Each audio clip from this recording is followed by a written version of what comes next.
we kept their information, and if and when we have a wall printer in the area, we'll pass that information on to them to pursue. The other 10 people, however, they said $25,000, $30,000, to start a business. Yeah, I could live with that. Let me learn more.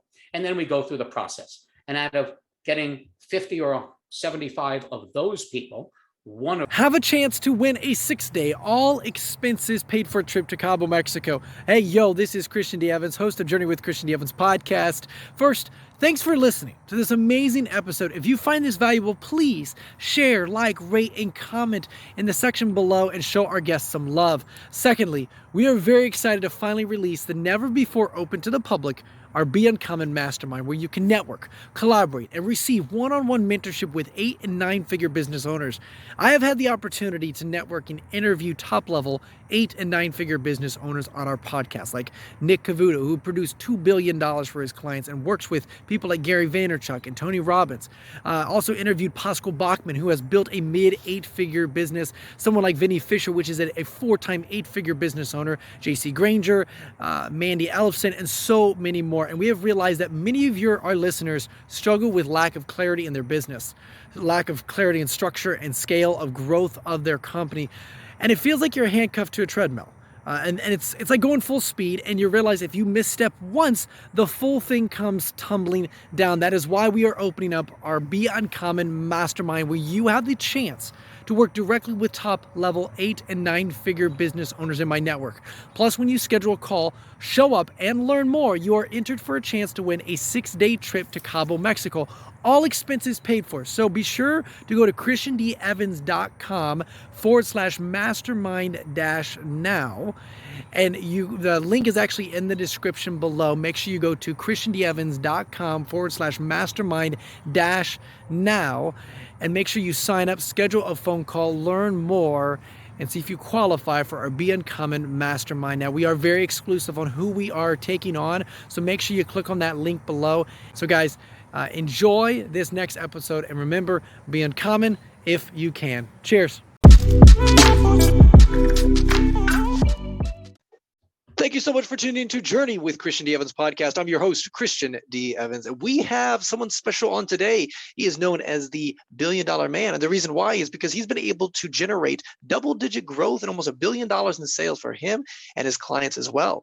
And he is also hands-on executive level operations, sales, marketing, strategic partnership, and business development executive with 3+ decades of experience designing and executing go-to-market strategies for growing companies and high-performing sales teams. He is also a massive experience in the B2B, B2C, retail, manufacturing, distribution, international, and franchising markets. Many times, I just want to share with you how important that is.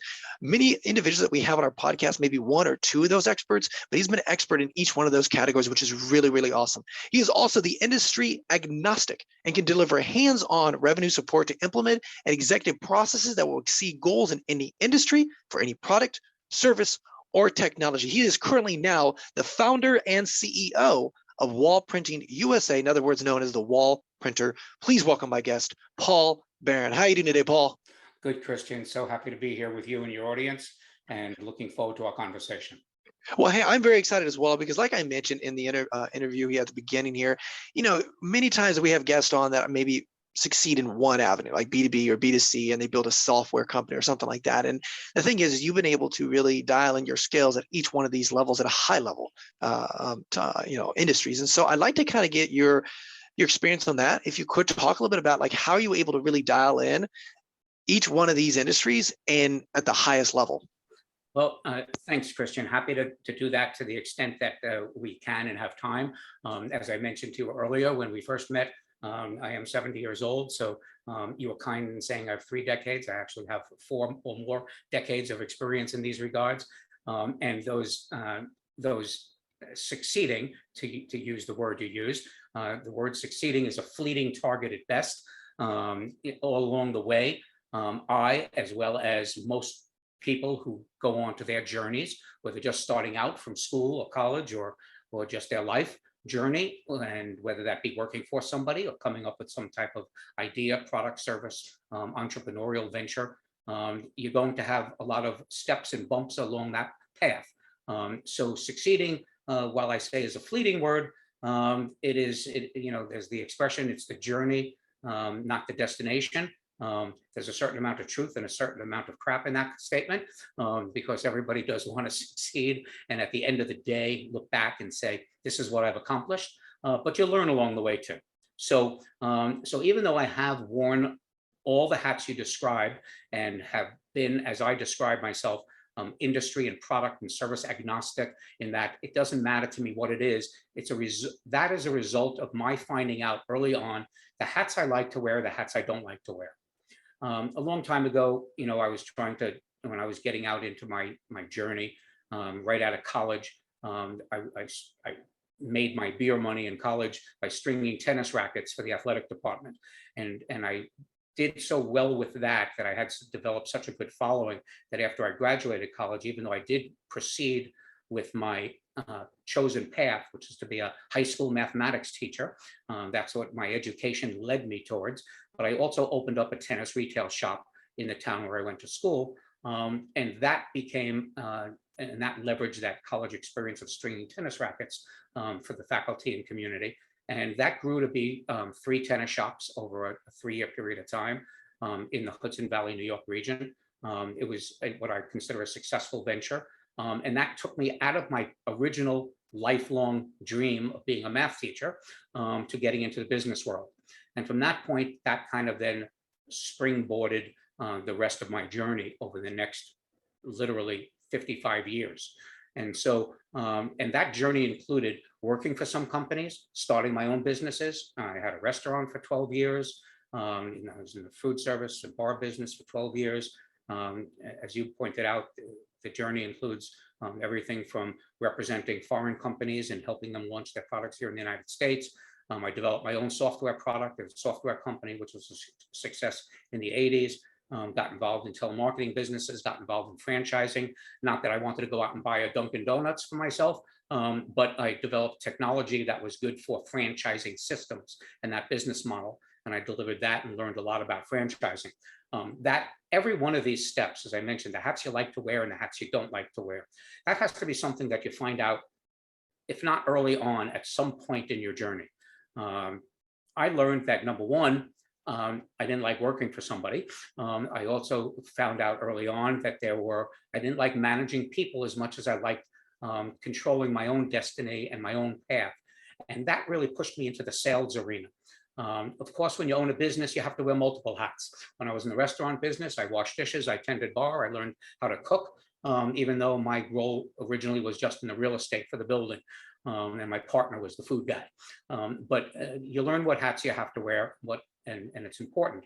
When I developed a software company, which leveraged my college experience and education in software and computer technology, rather than going into the math teaching route as I started out, I opened up a software company, which was developed a little telemarketing application. And I'm not a computer programmer, but once again, you learn enough so that hopefully you can talk to people who have an influence or an impact on your business, your idea, your job.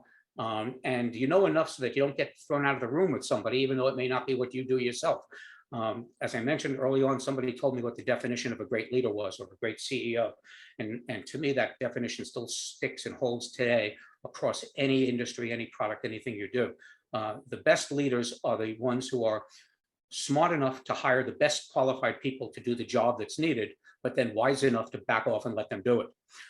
So I saw all those other hats I didn't like to wear, like managing people, the financial, the legal, all the aspects of the business, vendor relationships, although to a lesser extent, I do enjoy that aspect of business. But the hat I wore the best was the relationship building, sales, marketing, identifying high value customers, helping them understand whether I, in fact, did have a solution to their problem. If you don't have a solution to somebody's problem, you shouldn't be doing what you're doing. You shouldn't be thinking of an idea or creating a business or wasting your time if you're really just doing it for the educational process, which has some value by itself. But from a business perspective, if you're not solving somebody's problem where they will pay you at some level of compensation for your expertise, for your knowledge, for your product, for your service, it's really just a learning exercise, not a business exercise. And so so most of what I gravitated to over literally the last 4 decades of my life, taking me through today, was I became someone who was well known to foreign companies who wanted to identify their targets in the United States, and understand who those customers might be. And I did this for, it started out for 12 years with a Russian technology company in audio, video, and communications solutions, helping companies like American companies like Texas Instruments, Apple, Microsoft, companies that had navigation systems and communications devices and telephones, and companies like Samsung and other companies whose chips and stuff inside their devices required these types of audio video communication. Every single music clip you hear in an iPad or iPod, which is now going defunct, but an iPhone, every navigation system, every Samsung phone, where you see in the CSI TV shows how they track you down and know where you are because of the GPS technology that sits inside chips. All of that is technology that I license to those companies on a royalty hired gun basis.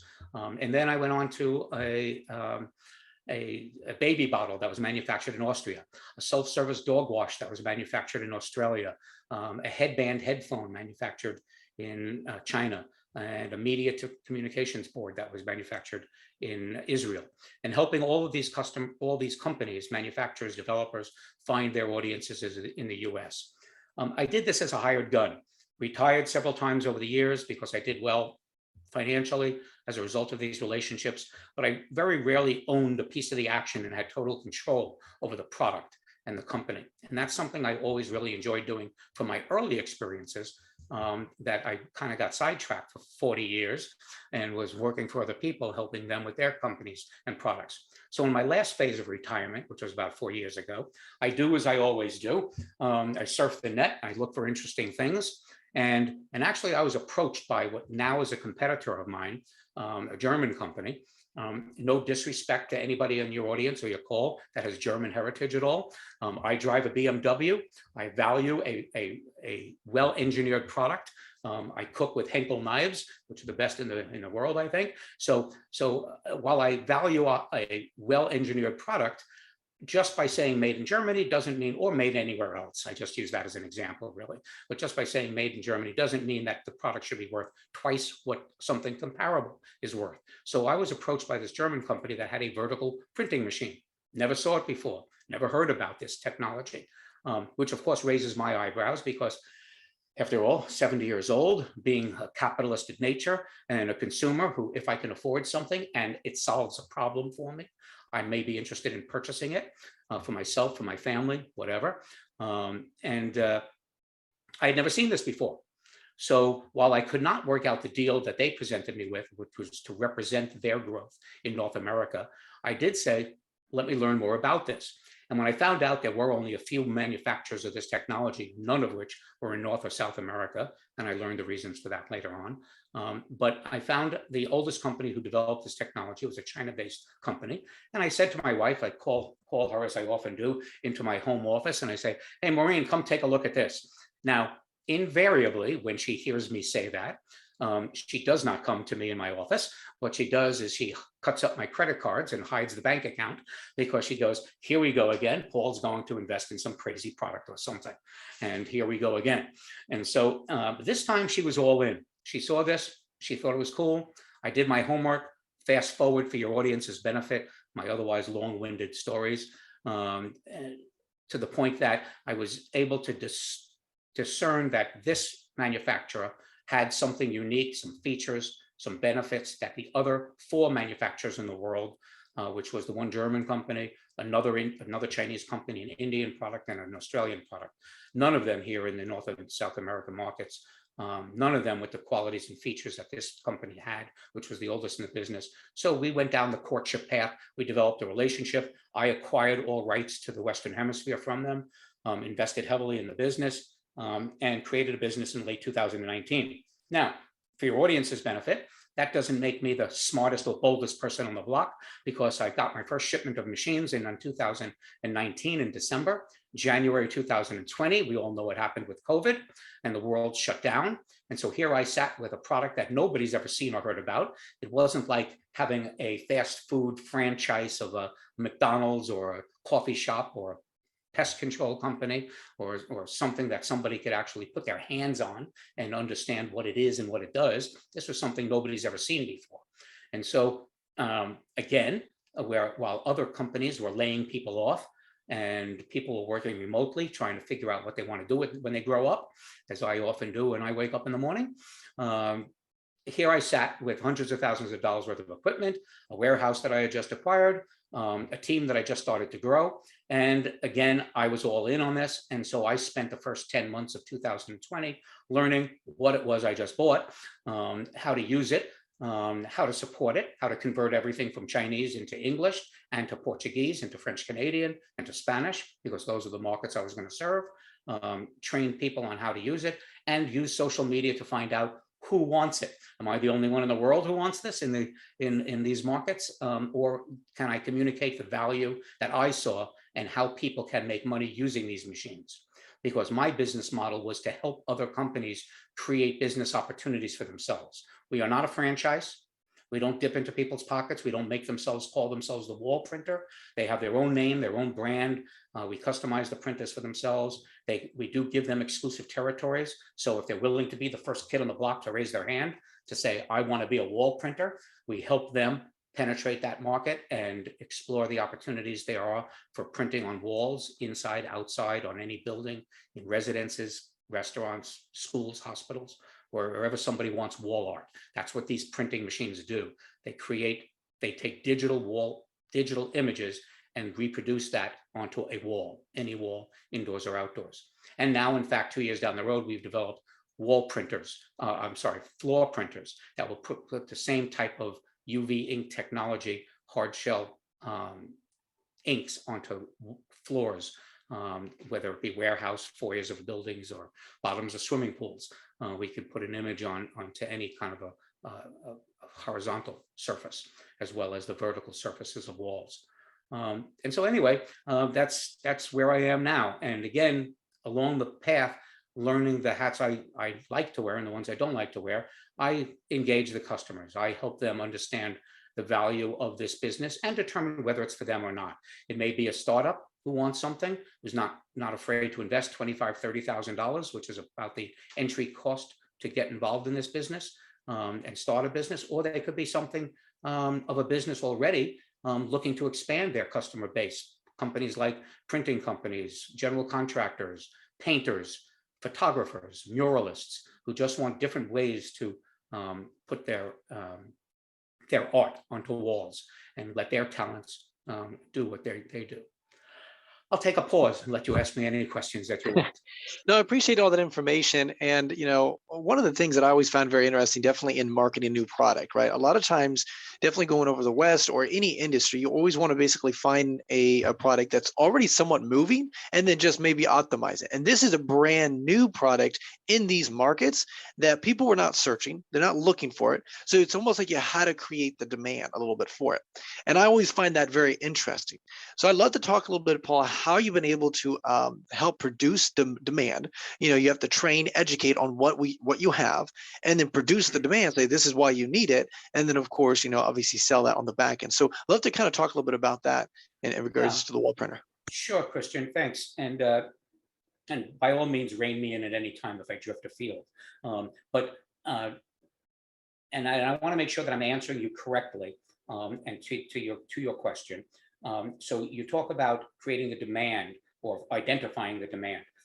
It's more, as far as from my perspective, it was creating awareness. They may be very similar terms, but I use awareness because this wasn't something that people knew about before. So it wasn't a question of letting them know that I have the better mousetrap. It was the fact that I had a mousetrap. And do you need a mousetrap? And what will you do with it? How will you make money with it? And so we spent, as I said, the first 10 months of 2020, when people weren't traveling to see this, to kick the tires, so to speak, and we weren't able to we didn't have any customers who had this, where they can go into their community or nearby to see this in action. So what we did is we just let people know what it was, what it did. If anybody in your audience spends 15 seconds on our website, and sees a video, a very brief video of the wall printer actually working and creating a digital image onto a wall, you'll get what it does. So it was that awareness we wanted people to see. Now, granted, and we did this through social media, to be more specific in how we did it. We did it through social media because, again, we weren't going to trade shows. There wasn't anything like that. No industry events. Everything was shut down. So we picked Facebook initially. Then we expanded. And of course, we developed our website and the SEO that goes along with communicating and attracting visitors to your website. But then we added Google ads. We added YouTube presence. We added Instagram, Reddit, and the other social media channels that people may be exploring. And we did this not really initially to get customers, but just to find out who our customers might be. To that end, we've accomplished in the past 2 years, we generate about 150 inquiries every day. Now, 140 of those, now most people might, well, some people might say great, some people might say that's nothing. For us, I'm very impressed by that myself. That my team was able to generate that type of awareness to get people to actually fill out a form and say, I want more information. And so we get about 150 of those every single day now. And we've been getting that for 2 years. And that's been an increasing number over the period of time. But granted, 140 of those 150 every day, they find out it's a $25,000 or $30,000 machine, not your $100 desktop printer to print a picture, and they disappear. Some subset of those people do say, not for me, not interested in making that kind of investment in a machine, but hey, I've got a wall. Maybe I could put a digital print of my family on the wall, or my office would like a nice landscape scene on the wall of its conference room, or my kid's school might be able to use something like that to print things on the walls. So we took all that information and kind of deposited it away for when we had a wall printer in that area, because my business is not selling the services. That's where the money is. The money is in the services being delivered, because ink is cheap. And again, we can get more into the finances if you and your audience wants to hear about that. But doing a wall print is an inexpensive proposition.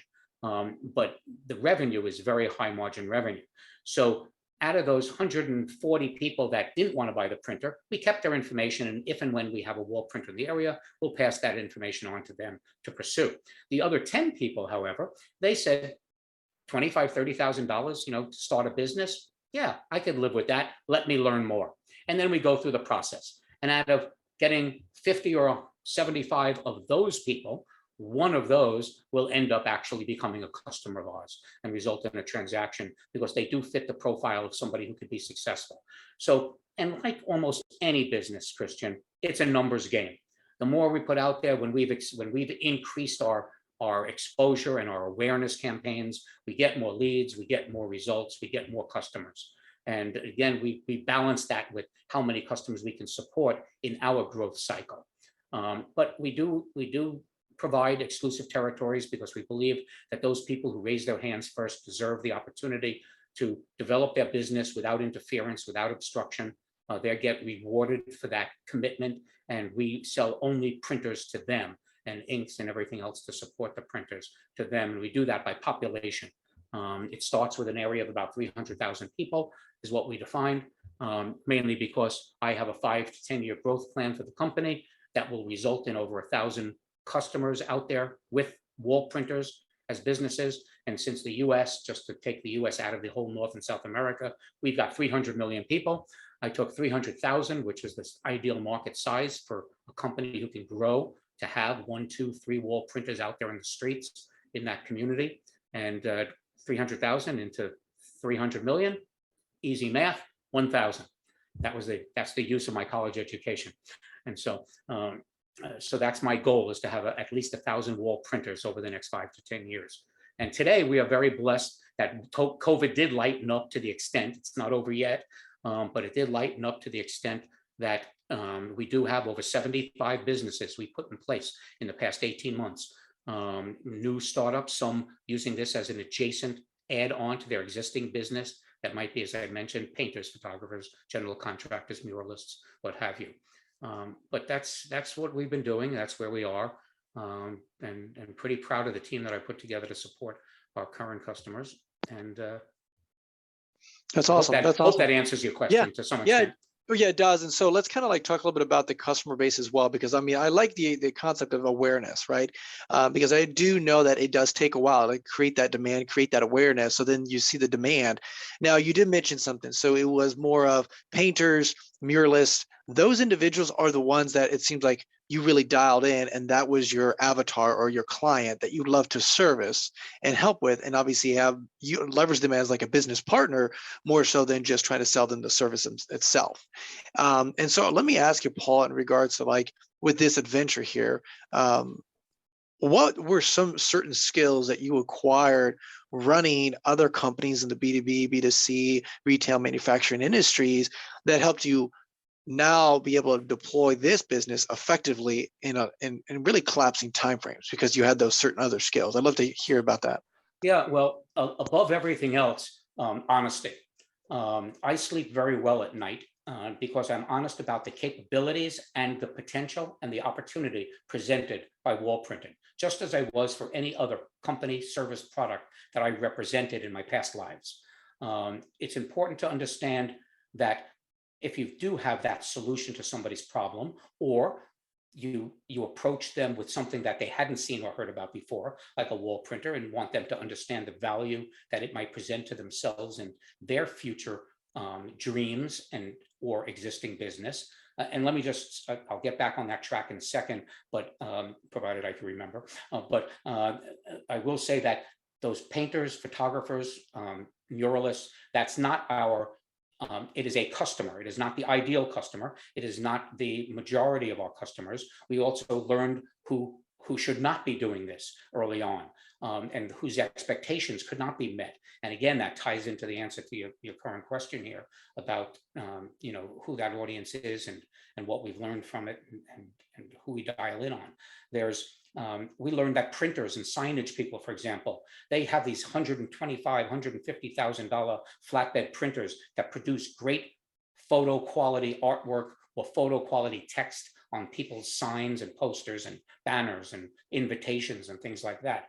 Our printers do have a resolution that's good enough to put fine text on a wall, so you could put somebody's name on their office or whatever, on their door or their house number or something like that. But it's not photo quality, it's near photo quality. It's an inkjet printer that's spraying ink onto a wall. So it's not going to be the same kind of resolution you see when you take a picture on your phone and you look at that on your computer, especially when you blow it up. You need certain types of proper formats to be able to blow up a picture that looks great on your phone, but take a picture of your family and now, or your dog, and now want to put it on your wall 4 feet wide by 6 feet high.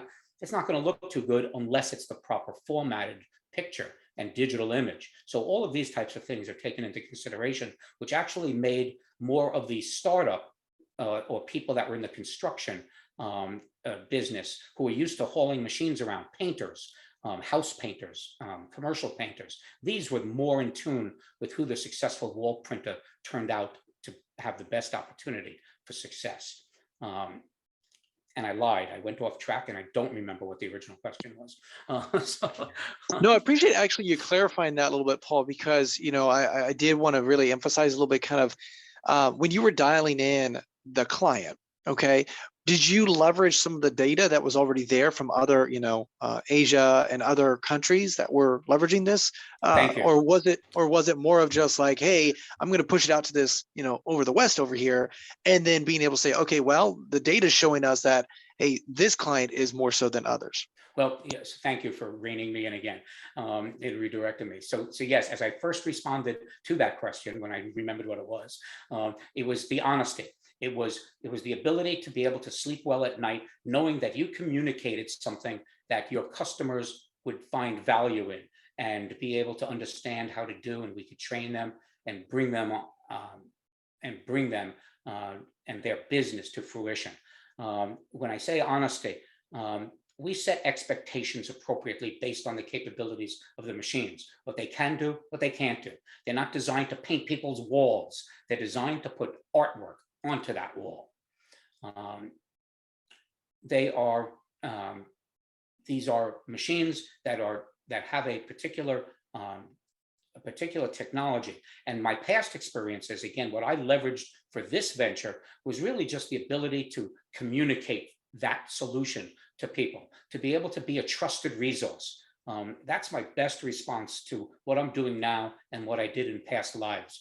I always wanted to be a trusted resource so that when I learned more and listened, even though it seems like I talk a lot, I do, but I also listen. I listen to my customer. I let them tell me what their issues are. What do they like about this? What will it add to their business or dreams? And if it's not the right solution, if it's not the right fit, point them elsewhere, or just simply say, I don't think this is right for you, and move on. And so the experiences I've had in the past in all my ventures was really the client relationships, was the ability to identify, what was it that they were doing in the course of their business or growth path, or exploration for a product, service, industry, that I could help with. And if it turned out that it was whatever I was doing at the time, whether it was the software from the communications navigation system, audio video software, whether it was a self-service dog wash that we sold to pet stores and car washes and community dog parks, or the Chinese headband headphone we sold to Walmart and other children's stores, whatever it was, you wanted to develop a relationship where this fit a need and satisfied a problem. Yeah, and I appreciate you sharing that because again, what I always found so interesting is even though you have some data, each market is tremendously different in regarding like who it resonates with in regards to like obviously the industry and so forth. And you see, Christian, I didn't care about any of that. Mhm. Because I'm not saying that to be either argumentative or to diminish the question, which is a real valid one.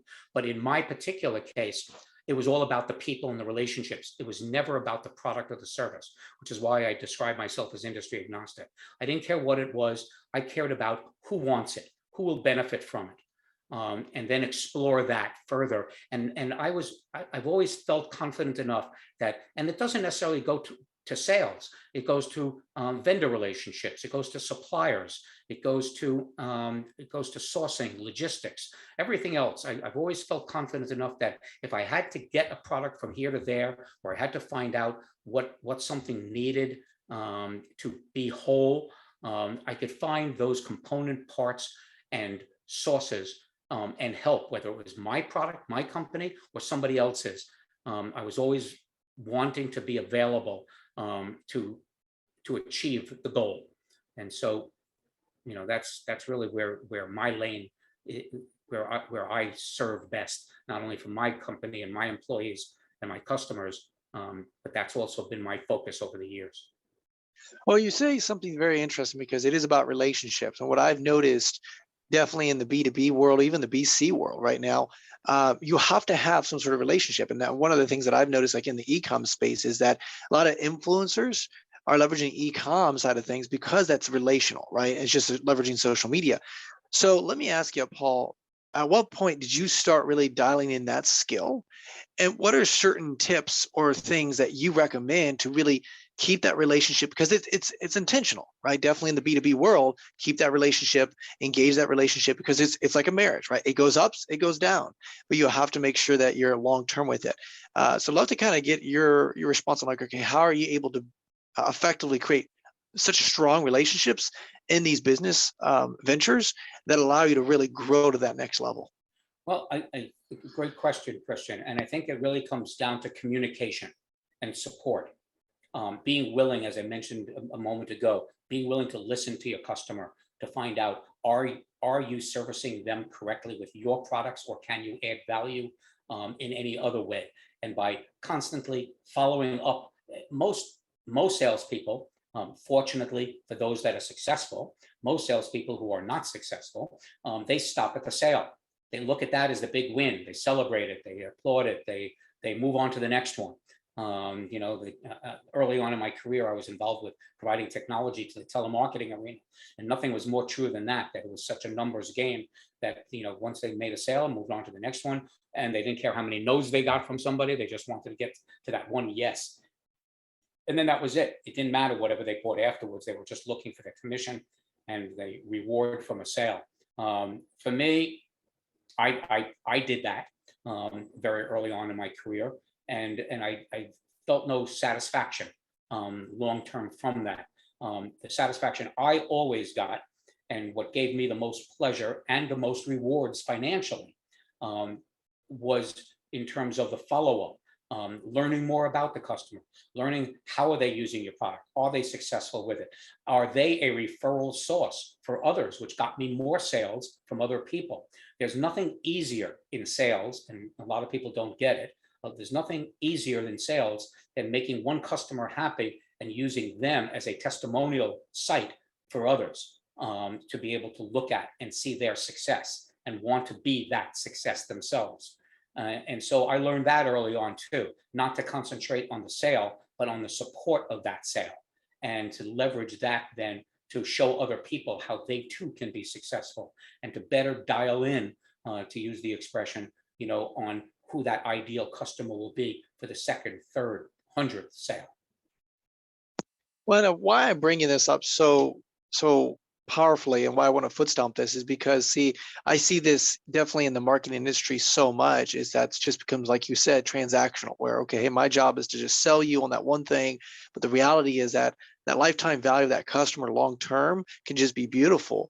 And you may, so many people on the front end want to just be transactional and having more clients, and the reality is you just need less clients, higher volume and margins in those products and so forth, and upsell a lot of that to really scale to that next level, 10, 15, 20 million dollars.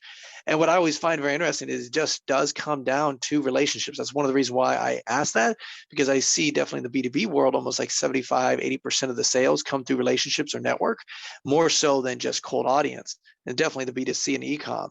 So tell me, like, by leveraging these relationships, how has that been able to help you expedite your business structure, as well as just your distribution base because of those relationships? Well, I'll preface the answer to that with also making your audience aware, which they may very well already be, that we are in a wonderful time for communication and relationship building. We always were, but it was more difficult when you had to actually pick up the phone or go meet and talk with somebody. The whole sales process has changed.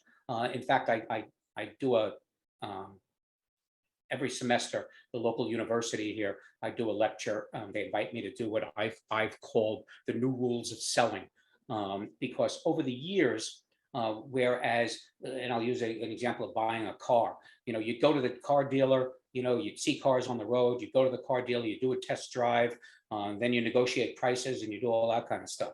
The last car I bought just recently, I mentioned early on, I have a BMW that I was searching for a while. I ended up buying it online, had to bring it down. It was delivered from Virginia to Wilmington, North Carolina, where I live.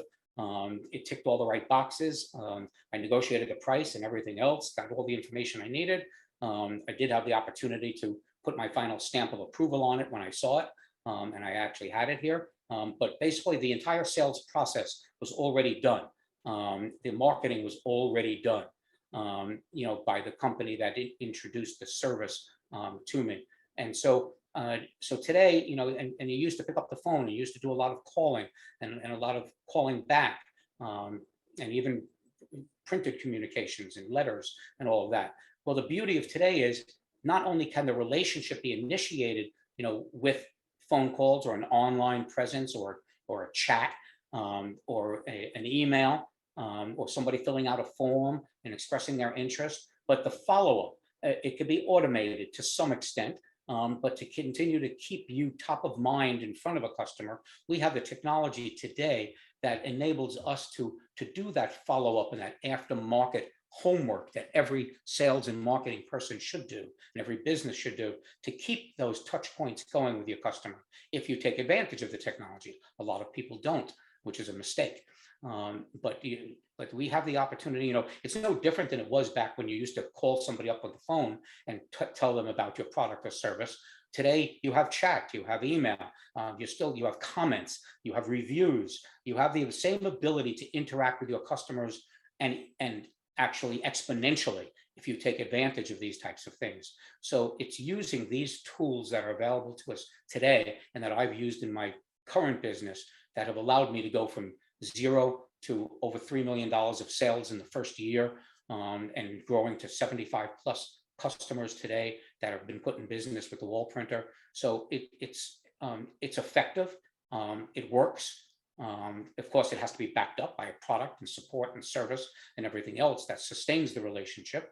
But the tools are there, and they should be leveraged to generate and maintain these relationships.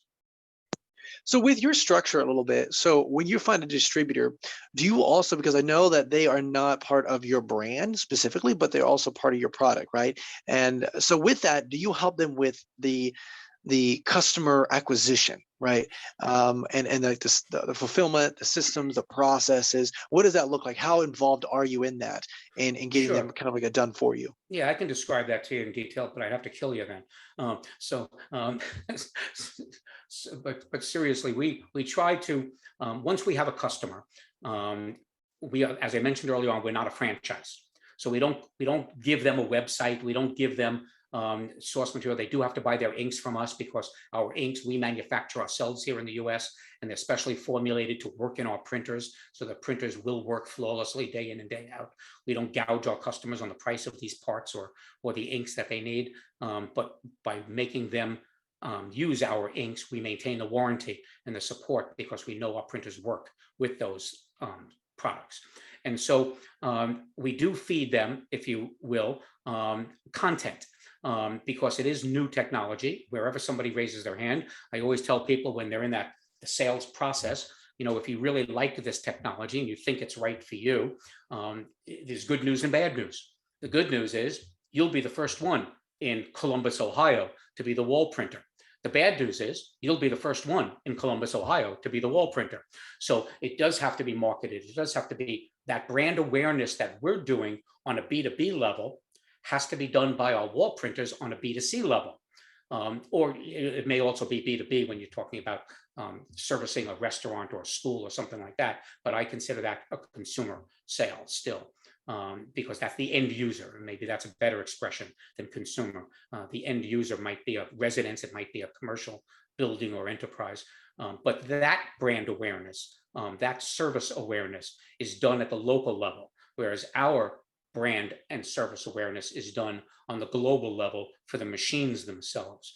But it's the same content, it's the same video of the machine working, it's the same result of a beautiful image on a wall that the customer needs to want to have in their home or office or business, that is going to generate their interest. So we supply them with that content to help them develop their own website, their own social media pages, but we don't construct them. We don't teach them how to use Facebook.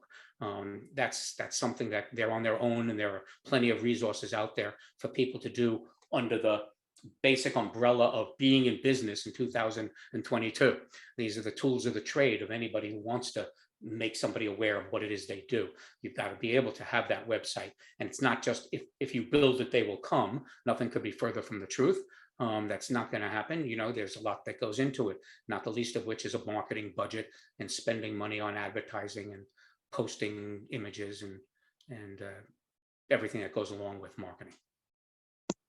That's awesome, because I was just curious on that, because I do know some people have a very hands-on approach. McDonald's, I know you said that it's not a franchise, but obviously just to give that as an example, they're very, very regulated, and what you can use, what you cannot use, and all that stuff, it's owned by basically the corporation, and you really can't do anything outside of that. And this, it sounds like more if it's a laissez-faire, it's a little bit more freedom, which is really nice, because then you're able to go in there and really scale it to the next level. If you are creative, you understand marketing, if you understand those skills, I just think that's a cool approach. How did you? That's been our and sorry, I didn't mean to interrupt, but that's been our approach, because our audience is across the board, from the mom pop startup, from the father, grandfather, mother, grandmother whose son or daughter is coming out of college, and maybe they had a graphics background, maybe they had some artistic bent, creative bent to their upbringing.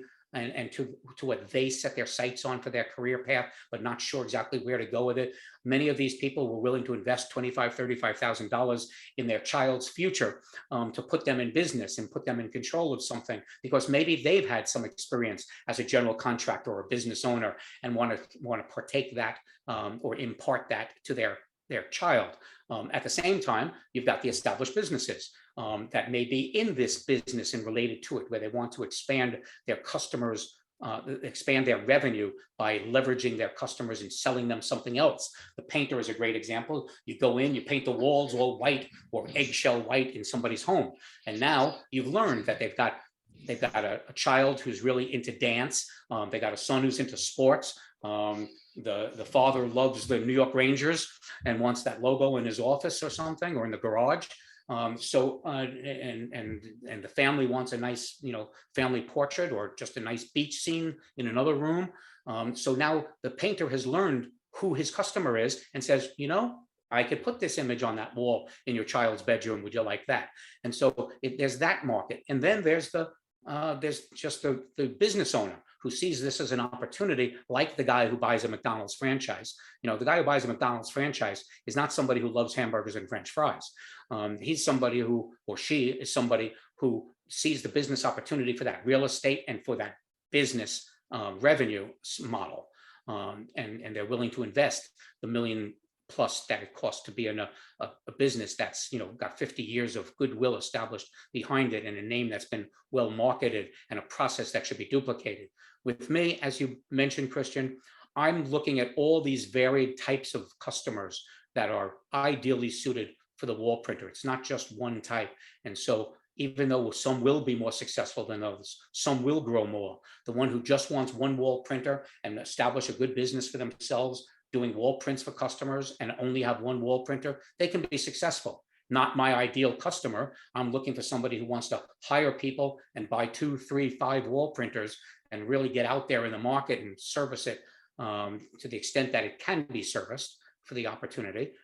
That's the ideal customer from my perspective. But at the same time, the person who wants to just establish themselves, just like your landscaper or your plumber, your electrician, who just wants to service the market and have their one truck, that's fine with me. And so we don't require people to have that obligation to have a website that says the wall printer, and we don't provide them with those tools. We let them go ahead and enter into the marketplace locally on their own terms, and we don't charge them. Yeah, and that makes sense. How did you come up with that kind of structure? Because this is a different structure than I've heard numerous times, and I just think it's really a neat avenue, and obviously it's doing very well for you. That's why you're able to expand the way you're expanding just in very short period of time. So how did you come about that structure? Just kind of tell me. I have 15 years. I do have 15 years buried inside the 70 years that I described. I have 15 years of franchising experience. Again, not that I went out and bought myself a Dunkin' Donuts, but I provided technology to franchisors. I sat on the information technology committee of the Franchise Association. So I learned what these companies wanted, and I also learned a lot about the business model. And it's a great business model, for people who want to be in business. Their mantra is, or slogan is, be in business for yourself, but not by yourself. Well, we can offer that same type of comfort and support to our customers, but without the obligations that go around the traditional franchise model, which does have its legal encumbrances and everything else. So we avoid all of that. We have a very good distribution agreement that's mutually beneficial to my company and to my customer, that allows them to grow at their pace and gives them the flexibility to do the kinds of things I've described earlier in this conversation. Like their own marketing and their own brand. And we'll put that brand. Every one of our customers gives us their logo, their brand, their website, their phone number, their email, contact information, QR code, and we put it on their printer. We customize their printer for their own personal business. And it's theirs, and they run with it. And the reason I picked that model is because I really didn't know who our ideal customer was going to be. And I didn't want to cut off any path to success for the varied customers that would come. And again, the 2 years that we've been doing this, since COVID lightened up a little bit, and the 75+ business owners we've created support that model. And so we'll continue along that path. Now, am I opposed to a company that has 1,000 it's installed base, like a Fast Science or CertaPro Painters, to use just the names of some franchise organizations that have become successful and have hundreds, if not thousands, of franchisees out there doing what they do, whether it be house and commercial painting or signage, and they see this as an add-on to those businesses, like some individuals have seen, and they want to say, hey, Paul, why don't you become part of this organization? I'm not going to shy away from that conversation. It's part of what may be good for me and good for my customers, but that's not my business model. Gotcha. And I like to pivot a little bit, because when I was looking at your website, I was looking at the creative things that, the end user is using this service for. And, I've seen some where it was like, I think, developing a car, painting the car with that, as well as just different like cool paint jobs that you guys been able to create that looks very realistic. So I'd love to kind of get your experience and just to tell me share a few stories about like your end user and what you've seen with the creativity about this service now. Well, first, I'm going to qualify what you said so that there's no miscommunication to your audience about what wall printing is and what it is not. We do not do curved surfaces like vehicle wraps. That's the purview of vinyl stickers that can go onto an automobile. We can do the vertical side of a truck, let's say. As long as it's vertical, we could paint like a landscape vehicle or a big container truck, as long as it doesn't have big ridges that pop out, because the wall printer has to move across a wall. That doesn't have to be smooth, but it does have to be relatively flat. If your audience is able to see any video, and you can see that my office here is inside our warehouse, which is cinder block, and it's made of concrete. And so there's grout, there's it's a very rough texture. That doesn't matter to the wall printer. The wall printer can go in and out from the wall and adjust to those types of obstructions or a lack of smoothness to a wall. But the wall still has to be straight up and down. It can't be curved like the hood of a car or a fender of a car. We don't do that.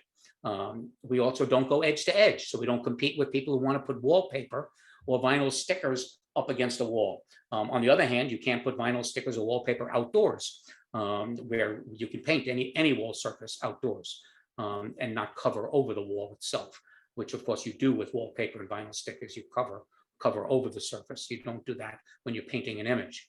So, but now to directly answer your question, we've learned more from our customers than they've learned from us, because they're out there with customers who want this service. I'll give you a perfect example to this. We had a customer in Naples, Florida, one of my distributors there, who had a customer with a mansion in Sarasota, Florida, who wanted a ceiling print. They had this big mansion and they wanted to have 2 rooms in their mansion to look like the Sistine Chapel. And so they had an image that was very tapestry-like image, and they wanted that in the ceiling. Well, this is a wall printer, not a ceiling printer. However, the creativity, to use your correct description, the creativity of our customers produced a result that took what might have been a $2,000 job, turned it into a $6,000 project, which the customer was so happy with, popped a bottle of champagne and gave them a $200 tip when it was over. And what they did was they took 8-foot by 8-foot sheets of wood that they put up against the wall, printed the gentleman's digital image that he wanted, these tapestry-like images, then hired a general contractor with a high-low to take those 8-foot panels, 64 square feet of wood, put it up into the guy's ceiling. The general contractor put his crown molding around it and nailed it in or screwed it into the ceiling, and that became a ceiling print. And it was started and finished as a wall print, but then it was put by a general contractor into the ceiling and became now a beautiful tapestry in 2 of his rooms. So that's something we never thought of doing, but because a customer wanted that and couldn't find anybody to, I guess Michelangelo wasn't available to him. So he went to the local wall printer and said, is this something you can do? And they said, yeah, let me look into it. And they came up with a solution. And again, that's maybe an extreme example, but But it is just an example of the fact that we've learned a lot about the capabilities of our machines from our customers too, because this is new to us. Even though, as I said, the technology has been around for about 10 years. So the technology is tried and true, but the applications aren't necessarily tried and true. They come up just like that ceiling print. Somebody else right now we're in the process with making a customer happy who was unhappy because he had an image that had a very dark background all around a small image, and it was never coming out just right. Well, that dark background, our printers are not designed to paint walls. They're designed to print images, artwork onto walls. So if you have a big black or blue background, paint the wall black or blue, and then use our printers to print the image you want onto that. Don't try to paint the black image with our print. Not only is it very costly to use up ink that way, but it's also very time consuming to actually paint a full wall with an inkjet printer. And then you won't get the result you want because you're doing so much printing that even the black won't come out right. And so with all that said, if you just do the graphic image on a dark wall, it's beautiful, perfect, and the customer's happy. So that's, again, something we've learned along the way because our customers are getting requests from their customers as to what they want on their walls. And so we adjust to it. And as I said early on, as long as you're honest with people, as long as you set the expectations appropriately, everybody should be happy. And that's awesome. You mentioned that, and I appreciate you sharing the creativity, because that shows to me the resourcefulness that you guys have, because it's not like you say no, you just find a way through, about, and around that to accomplish that. So I'd love to talk a little bit about as well, like, how can our audience, whether they want to be part of your business structure or to be part of like learning a little bit more about how to leverage this in their own house, in their own kind of real estate, what does that look like? How can they reach out to you, Paul? Yeah, so number one, I'm happy to talk to people. I don't shy away from chat. And again, if people want to be this, I didn't want this to be a sales pitch, for the wall printer, but if certainly any of your audience is interested in it, the best way is just to go to our website, thewallprinter.com. It's thewallprinter.com. And there's a contact us page. You fill out a form, so we have an accurate email address or phone number, and then we'll get back to you with information, and we can set up a Zoom call just like this and answer your questions and tell you how to move forward. But if people want to just connect with me and want to just talk about business, whether it be the wall printer business or just their own journey, their own venture, LinkedIn, and this isn't an advertisement for LinkedIn, but it is an excellent professional network. And you could search me on LinkedIn, Paul Barron, my name, and I think maybe Christian will make available to your audience perhaps some of the links, but then reach out to me personally on LinkedIn and connect with me, and I'm happy to have conversations. And so those are the two ways I would say, whether you're interested in the wall printer business or you're just interested in your own journey or learning more about any aspect of mine. God knows why you would after this, but if you're a glutton for punishment, feel free to reach out to me. Awesome, guys. And those links will be in the description below, so you can reach out, connect, just engage with what he's got going on.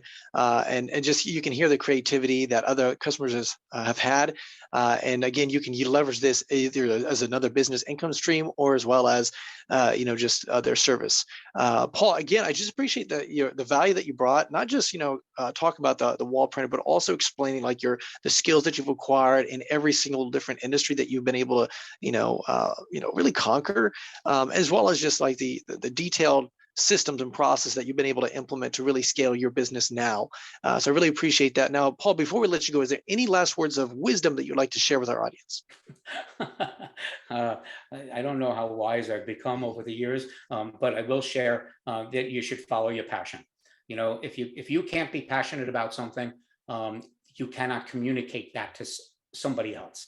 And people will feed off of you and your energy and your passion and your belief in yourself and in what it is you're doing, and just let that carry you through.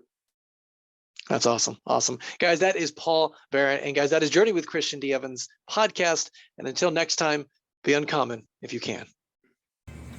Yo, this is Christian D. Evans, Journey with Christian D. Evans podcast. We thank you so much for listening to this amazing episode. If you feel and you know that this was valuable to you, please show some love to our amazing guest by liking this, by commenting on this, by making sure that you do a nice 5-star review and just show some love to our guest. That'd be really awesome.